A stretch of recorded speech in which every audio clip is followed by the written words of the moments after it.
I really appreciate you joining me today, and this news comes from Birmingham.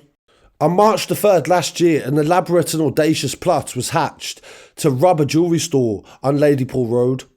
In the middle of the day, 2 stolen cars blocked off both sides of the road, and a stolen Toyota Hilux drove for the front of the shop.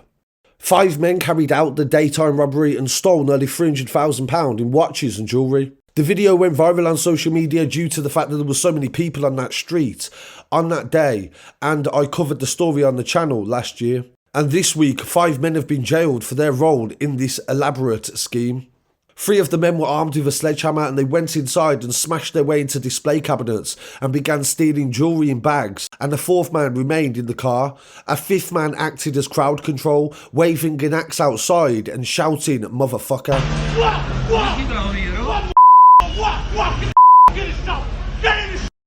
Footage of the raid was caught on the jeweller's own CCTV, and also mobile phone footage from members of the public also documented the raid.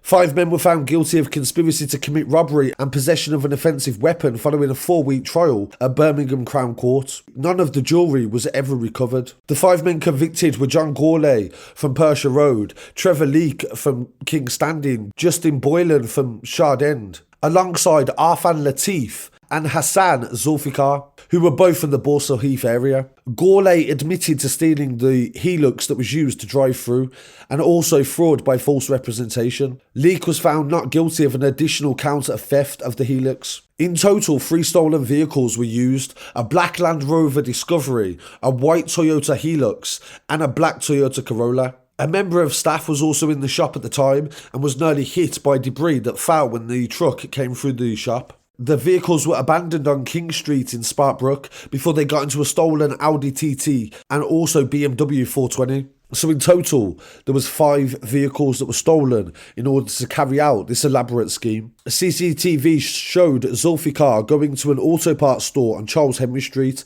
on March the 3rd, just before 12 PM. He was driving one of the stolen Audi TTs, and he purchased tape to put on a fake number plate. They were able to link the stolen Land Rover as well to Zulfikar, and they found his fingerprints on one of the registrations.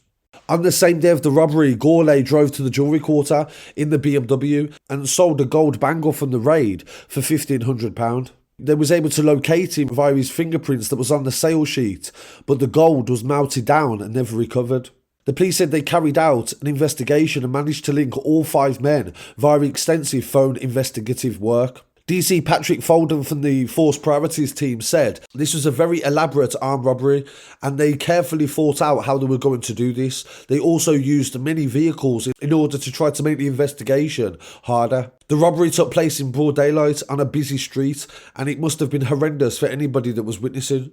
All 5 of them have been found guilty and they will be sentenced next month, and I will definitely give an update in relation to that story. But I thought it's really important to make sure that I follow up on this story as we did it last year. And sometimes it takes a long time for these cases to make it to court. So I really want to hear what people have to say on this story. Please don't forget to like, comment, share and subscribe, and follow on social media as well at scarcitystudios.com. Get the reg quick. That's my 20. Did